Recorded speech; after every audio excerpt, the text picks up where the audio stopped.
We're going to have a short review of the halachot of Rosh Hashanah. Erev Rosh Hashanah is this Sunday, making Rosh Hashanah Sunday night, Monday, Tuesday. There's a custom brought down the halacha to fast on Erev Rosh Hashanah. Now, not everybody does it, but it is brought down the halacha. And it's brought down the one who fasts on Erev Rosh Hashanah should get up early in the morning before dawn, before Alot HaShachar, to eat. Why? Because the non-Jews had a custom to fast on the eve of their holidays, and due to the fact that we don't want to look like we're doing the same thing as the non-Jews, they made this takana to get up before dawn to eat. Nowadays, due to the fact that most non-Jews do not fast on the eve of their holidays, you really don't have to get up before dawn to eat. It is a nice thing though, if you're going to fast, to get up before dawn, maybe take a drink or something, but you don't have to sit there eating. Generally, according to Sfardim, if one is planning on getting up, if one is planning on fasting, and he wants to get up before dawn to eat, then generally he has to make a tanai, he's supposed to make a condition beforehand. Now once again, as I said, not everybody does it, but it is brought down in halacha, and it is a good thing to accept upon yourself something on Erev Rosh Hashanah. Maybe I'll fast an hour, or 2 hours, or 3 hours, or maybe I won't talk for an hour, which might be even better. Whatever it is, a little something. Now there is a custom to go on Erev Rosh Hashanah to the Bet HaKvarot. And I have to realize when you go to the Bet HaKvarot, you're praying to God, to Hashem. You're not praying to the dead people, to the Meitim. You're praying to Hashem. That's what a person has to realize when he's going to the Bet HaKvarot. There's also a custom in Klal Yisrael to go to the mikveh on Erev Rosh Hashanah, to do tefillah, to go into the mikveh. Why? Because men generally have a tumah of keri. When his zera comes out of him, it becomes tamei, becomes tumah keri. And in order to get rid of the tumat keri before Rosh Hashanah, there's an inyan to go to the mikveh. If let's say one does not have access to the mikveh for whatever reason, then another way of doing it is having 9 kav of water, tisha kav water, 9 kav of water poured upon him. There's also on Rosh Hashanah, after Slichot in the morning, we also do atarat nedarim, to get rid of all our vows, all our nedarim from the previous year, because on Rosh Hashanah we're being judged for everything we did wrong, and if we made a vow, we made a neder, we're going to do something, we didn't actually do it.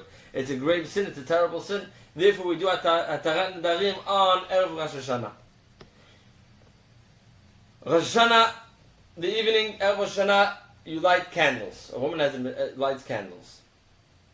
There is a bracha to be made, it's Baruch Hashem Elokeinu melech haolam asher kisham tzivanu lahadlik ner Shel Yom Tov, or Ladlik Ner Yom Tov. The woman makes a blessing to light the candles of Yom Tov. There is another blessing to be said, and that's the blessing of Shechiyanu. Now, there's a difference between Ashkenazim and Sfardim over here. According to Ashkenazim, the woman makes both the blessing of Ladlik Ner Shel Yom Tov and the blessing of Shechiyanu, both when she lights. Now there's two customs by Ashkenazim. Some do it before they light, some do it after the light. But she says both of them.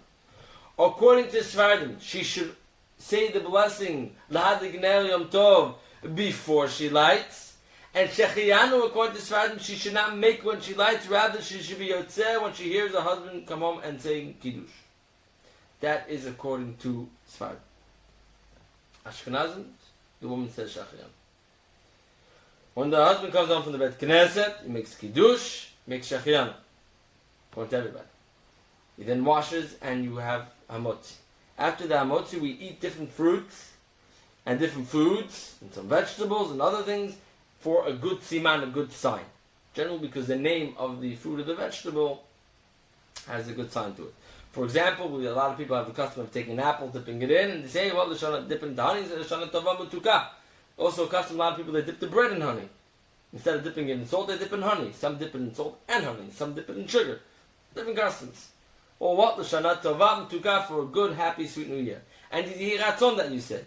All these different things that we eat. People eat beets, they eat dates, they eat black-eyed peas, they eat carrots, fish, all different things. The yiratzon that is said with every single one. In which we're saying why we're eating it, what's the good symbolism that we want for our year. We eat the head of an animal. Why? Shir rosh v'lo l'zanav. A lot of people eat from a fish, and a lot of people eat it from a kevis, from a ram's head. When you eat it from a ram's head, besides saying shir rosh v'lo l'zanav, we also add in zecher le'elo shel Yitzchak, a zecher remembrance to the ayah of the ram of Yitzchak that was brought by the Akedah. Some people have the custom not to eat fish on Rosh Hashanah. Why? Because dag sounds like da'aga. And therefore, since you don't want the year should be a da'aga, shouldn't be a worry. Therefore, they don't eat fish. But a lot of people, most people have a custom yet to eat fish. And we say, that we should be fruitful and multiply like fish. There are people also who have a custom not to eat different kinds of nuts, including egos, because the egos, a walnut, that has the same gematria as chet, as sin, and therefore they don't eat egos. Also, by a lot of nuts, it causes a lot of saliva in the mouth, and it causes that you cannot pray in a proper manner. That's another reason not to eat certain kinds of nuts. Also, there are people that don't eat bitter things or sour things, no sour pickles, nothing like that, chamutzim, none of these kind of things, because also everything should be sweet. We want a sweet New Year, a happy New Year, and that's also part of the custom. Now, when you're eating the different fruits, you have to realize the fruits are not included in the meal. Therefore, when you make the hamotzi, you still have to make a blessing on the fruits. Now, when you make a blessing on the fruits, you pick up one fruit, you make a et. You have in mind all the other ets. Now, which one do you eat first? So Chavadi brings down that if you have a date in there, if you have a tamar, a date, that goes first. It's from the Shivat Aminim, and it's earlier in the Shivat Aminim than the Rimon, and therefore you make a blessing on the date. If you don't have a date, meaning the pomegranate, then you start with the pomegranate, whatever it is from the Shivat Aminim. But remember, you have to make a etz.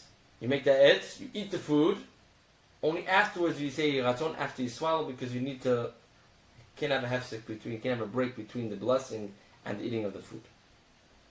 The night of Rosh Hashanah is brought down from the Shla HaKadosh and from the Bet Knesset HaGadol and from others. It's brought down from the Knesset HaGadol. It's brought down that one should not have relations with their wife. It's a chumrah that one should not have relations with their wife, with their spouse on Rosh Hashanah night. Now, it's only a chumrah, meaning what difference does it make? If a person has a big yetzer, he has a big need to have relations, then it's better for him to have relations with his spouse heter than to go ahead and be motzi zera levatala, which is a big avera. Also, if it's a little tefillah, it's the night that his wife is going to the mikveh, then he's not allowed to be machmir, and he has to be with his wife. There has to be relations between the spouse then. However, if one has relations on Rosh Hashanah night, then they should make sure, according to many, to go to the mikveh again. The man should go to the mikveh again. And if, let's say, he doesn't have access to the mikveh, he should still have relations with his wife anyway. But if he doesn't have these two circumstances, then one should refrain from having relations with their spouse on Rosh Hashanah night. Both nights of Rosh Hashanah. Rosh Hashanah morning, one gets up early to go to the Bet Knesset. You don't come late. You get up early. You come on time. Also, the custom is to pray a little earlier. You don't start late. You start early. It's Yom Adin, Day of Judgment. Also, you're not allowed to fast on Rosh Hashanah. So therefore, before you go to the Bet Knesset, you should make sure to drink something. Because a lot of times the Bet Knesset goes late. It goes after Chatzot. So therefore, you should make sure to drink something before you go. You're not allowed to eat before prayers, but drinking you're allowed to do. So therefore, certain drinks you're allowed to do. Therefore, you're allowed to go ahead and you're allowed to drink something before you go to make that it's not considered like you're fasting. You come to the Bet Knesset, you're going to realize there's certain changes that we do to the tefillah. Change number one. These changes start from Rosh Hashanah and go all the way to Motzei Yom Kippur. Change number one is instead of saying Hakel HaKadosh, we say HaMelech HaKadosh. Now, if you said Baruch Atah Hashem Hakel HaKadosh, HaMelech HaKadosh, then you're fine. Because you changed it to Kedei Dibur. But if you wait, the amount of time that you say Shalom Aleichem Rebbe, or you already started the next thing, you already started saying the next thing, then you have to go back and repeat the Amidah from the beginning. That's going to everybody. The next thing we change, this is only during the weekday, is by Yeshiva Shafteni, we change, instead of saying Melech Ohev Tzedakah Mishpat, we say HaMelech HaMishpat. Now over here, if you did not finish the Amidah yet, and you realize that you did not say HaMelech HaMishpat, you go back to Yeshiva Shafteni. If you already finished the Amidah, you took 3 steps back, then there's a machloket. According to Ashkenazim, you're fine. You do not repeat because you said Melech Ohev Tzedakah Mishpat.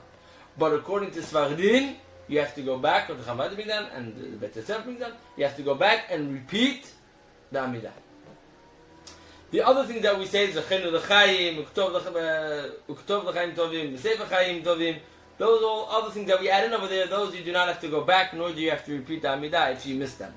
However, the first two, if you missed the first two, you can go ahead and you can put them in Shema Kolenu during the week. This way you're not losing the those two sayings. Another thing that has changed, a lot of people, they say instead of saying Oseh Shalom, we say Oseh HaShalom. Another thing is in Kaddish, by Ashkenazim, you say Le'ela U'Le'ela. So for one saying Kaddish in Ashkenaz Bet Knesset, it's Le'ela U'Le'ela during these 10 days. Svardim according to Chavadia do not change, you do not add the second U'Le'ela. You only say Le'ela once.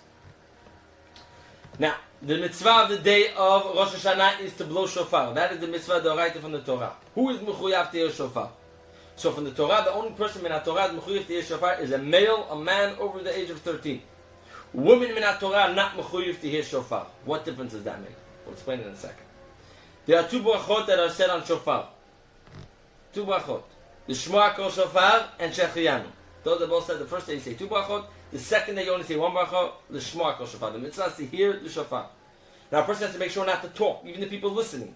Not to talk between the blessing. You don't say Baruch Shema during the blessing either. You just say Amen. Not to talk during the blessing and the tkiyot. And really a person should make sure not to talk all the way to the last tkiyah at the end of the blessing. At the end of the prayers. Due to the fact that a woman is not mechuyav min Torah, and therefore she technically does not have to hear shofar. However, the custom is that women do hear shofar. They do come to the Bet Knesset to hear shofar. And if they didn't come to the Bet Knesset, they hear afterwards. The husband blows for them, or somebody else blows for them. So that's where it comes to the difference. According to Svardim, since she's not mechuyav min Torah, if you're blowing just for women after the prayer, I mean you're already yotzeh, and you're blowing just for women, there is no blessing that is made. According to Ashkenazim, there is a blessing. You still say the Shema Kol Shofar and Shechiyanu for women as well. However, it is best that the women should say for themselves if you're already yotzeh. How many tkiyot do you have to hear? So min Torah, you really only have to hear 9. You have to hear tkiyah 3 times. Now, we either do not know what a Torah is, or we do know, there's a machloket that we do know, but there's 3 different shitot. Therefore, we go ahead and we have the first 30. It's called tkiyot miyushav. The first 30 that we hear right after the bracha, we hear 30 kolot. We have tkiyah, shvarim, Torah, tkiyah 3 times, tkiyah, shvarim, tkiyah 3 times, and tkiyah, Torah, tkiyah 3 times. Shvarim, Torah, shvarim, and Torah are technically all in the Torah called Torah, and that's the machloket, which one is really the Torah. So in order to be yotzeh nowadays, you have to hear those first 30, then you yotzeh your mitzvah midoraita. Therefore, if one is not in the Bet Knesset and wants to be yotzeh afterwards, all they have to hear is those first 30 kolot. We in the Bet Knesset, you hear 100 kolot. By Ashkenazim and by Sfardim, there's a slightly different way of doing it. By Sfardim, you first hear the first, everybody does the Ashkenazim and Sfardim, you first hear the first 30 before the Amidah. By Ashkenazim who pray Ashkenaz, during that silent Amidah, they don't blow anything. By Sfardim and by Ashkenazim who pray Nusach Sfard, you blow 30 kolot during the silent Amidah. Everybody blows 30 kolot again during Chazarat HaShatz, you blow again. And then after Chazarat HaShatz, you blow again. Ashkenazim who didn't do it in the silent Shemona Esrei have to blow another 30 and then another 10. And Sfardim who already had 30 during the silent one, just blow another 10 by Kaddish after the prayers. That is the mitzvah of shofar. After shofar, after the prayers, the person goes home. Now, a person has to remember, on Rosh Hashanah, it's a day of Simcha, it's Yom Tov. That you dress well, you dress good. It's Yom Tov. It's a holiday.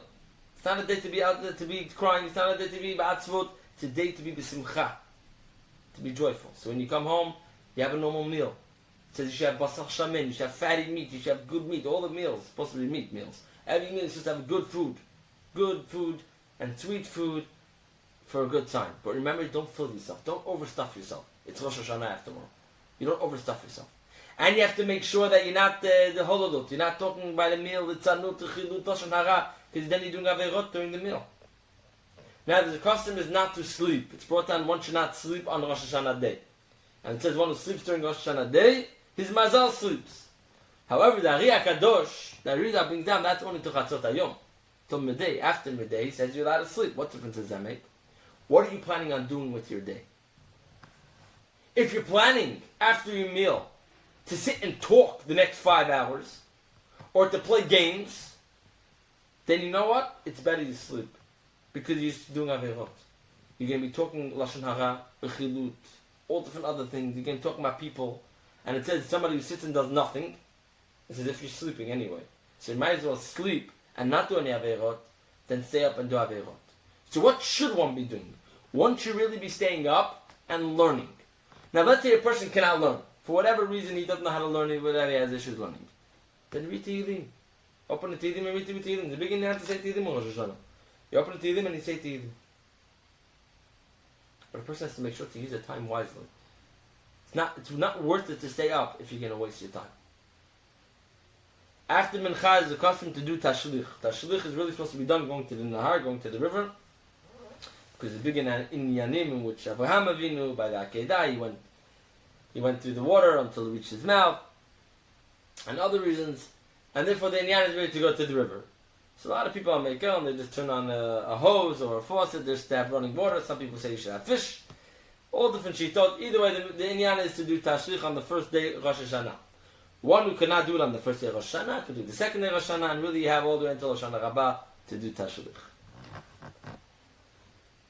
Afterwards you have Arvit on the second night of Rosh Hashanah. Now a person has to really have to light candles the second night as well. Now the lighting candles the second night of Rosh Hashanah should be done after Tzit HaKachavim, after 3 stars come out. That's candle lighting time. Now do you make a Shechayanu by Kiddush or by candlelighting if you're Ashkenaz on the second night of Rosh Hashanah? So the answer is yes, we do. However, since we hold that both days of Rosh Hashanah is really one long day, it's best to have something else to make the Shechayanu on. Such as, Ashkenazim, with a woman's in the say Shechayanu when she lights, she should be wearing a new garment. Let's say she doesn't have a new garment, then she should do the same thing what her husband's going to do. You make the Shechayanu on a fruit. That means you have a new fruit that you never ate, you haven't eaten the entire past year, you have something new. Such a fruit you can say Shechayanu on. Now, she has to make sure to have the fruit out when she's lighting. If she's Ashkenaz and she's saying Shechayanu when she's lighting, she should have the fruit out when she's saying it and have her eye on it that she's saying Shechayanu on that fruit. By Sfardim, the woman should best not say Shechayanu when she lights and rely on her husband's Shechayanu, which he's going to make by Kiddush. Now, by everybody, Ashkenaz and Sfardim, when the man says Shechayanu by Kiddush, he also should have in mind the new fruit, or if he has a new garment or whatever it is, that is dear at the time. Even though you're only going to eat that fruit later on, after you wash generally, but you should have in mind the new fruit when you're saying the Shechayanu. What happens if you do not have a new fruit? Or you don't have new clothing, you don't have any of these things? Then you say Shechayanu anyway. Because we rely on all those that hold 2 separate days, really. In essence, it's really 2 separate days, even though it's one long day, but you're 2 separate days. Either way, we still say Shechayanu even if you don't have these things. But a person has to realize that if your wife forgot to buy the head of a fish, or the head of a ram, she forgot to buy the fruit, or if the husband did it, whatever, whoever's supposed to buy it, or they forgot to buy the new thing, what's worse is to get angry. Kas is the worst thing, anger is the worst thing on Rosh Hashanah. A person has to make sure not to get angry the entire Rosh Hashanah. A person will be doing all these for good signs, all these sweet things, everything's all for a good sign. Getting angry is a very bad sign. A person has to make sure not to get angry on Rosh Hashanah. Now the rest of Rosh Hashanah night is the same like the previous night. We have the different simanim. Second day is the same like the first day, except for by Tkiyat Shofar you do not make a Shechayanu, and if you did Tashlich the first day, you don't go ahead and do Tashlich the second day. Motzei Rosh Hashanah, you do Havdalah, but without fire and without Besamim, like the regular Havdalah of any other Yom Tov. May we realize that Rosh Hashanah is a day of judgment. It's a day which everything for the next year, and sometimes for a few years, is decided. You have to make sure not to waste this day. It's a special day. It's a beautiful day. You have to make sure not to waste it. And during the Tefillah and Yamidah, you can ask Hashem for all the things that you want for that year, for yourself, for Klal Yisrael. But also don't forget that every single one of those Amidah, every single one of the Shemona Esrei has a Modin. Every single prayer has a Modin. Thank Hashem. Thank Hashem for the previous year that He gave you. Thank Hashem for making that you made it through a year. And that you had what to eat. And that you had a roof over your head. And for your family. And for whatever else you have. A car, or this, or that, whatever else that you had this past year. Thank Him for everything. Thank Him. Take a couple of minutes out on Rosh Hashanah to thank Hashem for everything that He's given you. Besides just asking for everything you need, also thank Him for everything. And make sure that you besimcha the entire Rosh Hashanah. And that you treat everybody with respect. And you act with midot tovot. And you say you don't get angry at people. And you don't say Lashon Hara. Those are the main things in Rosh Hashanah to make sure that you, at least one day a year, 2 days a year, or the days of Rosh Hashanah, to try to act like the way we're supposed to act, and that will be zocheh to a Shana Tova Metuka, a good, happy, sweet new year of only bracha and tzlacha.